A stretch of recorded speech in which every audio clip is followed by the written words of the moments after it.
let us talk a little bit about this reality, this entity known as Iblis. Iblis is the proper name of the leader of the shaitans. Shaitans belong to jinn, shaitans belong to ins. Shaitan is anybody who's trying to take you away from the path.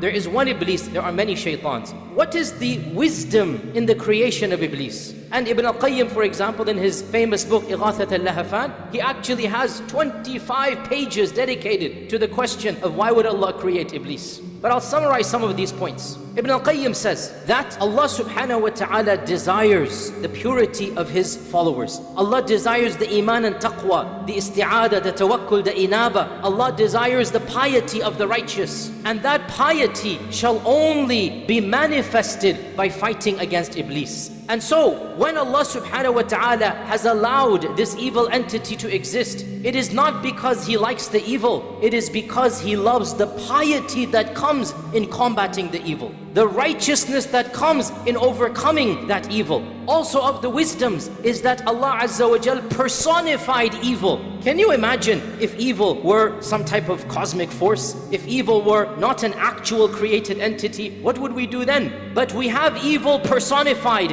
in one being, one entity. And we thank Allah for this, because we can now feel a sense of consolation knowing that evil is manifested in one makhluk. And this makhluk is not all-powerful. This makhluk is not God. This makhluk is a creation of Allah. And so evil can be conquered when we turn to the one who created this entity. We know that being. We have been told to take precautions against that being. Also of the wisdoms is a lesson for all of us in the story of our father Adam alayhi salam. Iblis is no stranger to humanity. Imagine if we had somebody who showed no enmity to us, no harm to us. We would say, why should we hate this entity? But Allah Azza wa Jal in His wisdom allowed the same entity to be the cause of the downfall of our mother and father. The same entity to do what He did to Adam and Hawa. The same entity to continue to fight every single prophet. And so when we have one particular entity whom history has shown has caused so much damage, then how can we not take precautions? How can we not feel a sense of genuine anger at this entity and turn to Allah to protect ourselves from this entity? Also of the wisdoms of the creation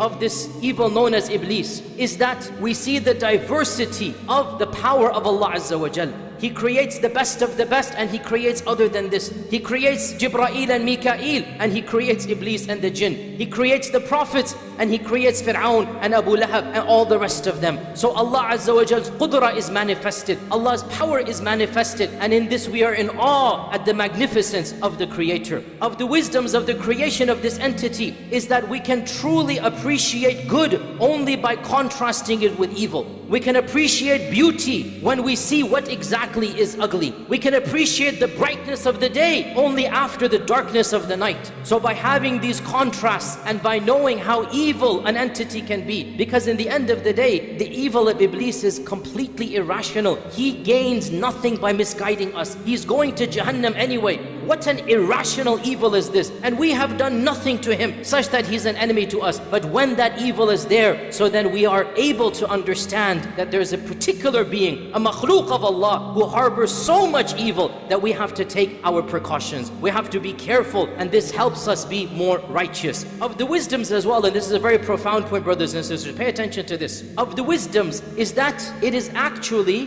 therapeutic for our own salvation. It is therapeutic for our own betterment. There is a psychological wisdom in having the embodiment, the personification of evil. How so? Because, you know, when you want to overcome a personal problem, when you have committed a major mistake, a major crime, in this environment and complex, the psychologists say you can't continue to blame yourself for a past mistake. You have to let go and move on, right? In our case, we don't have to just let go. We can easily and factually and correctly blame Iblis for a sin that we have done. And it is correct, Iblis was the one who misguided us, who gave us waswasa, and use that blame in order to make ourselves empowered to move on to live better lives. Now I have to be clear here. We do not blame Iblis in a court of law. We cannot blame Iblis on the Day of Judgment. It's not going to work. But we can blame Iblis in our personal journey to Allah, in our reflections of our own past, and we think about what we've done, and we say, astaghfirullah, that wasn't me, I'm better than that. That was from Iblis and the whisperings of Iblis. And if I can cut off Iblis, I can eliminate Iblis, then I am a better person with the help of Allah. And that is factually true.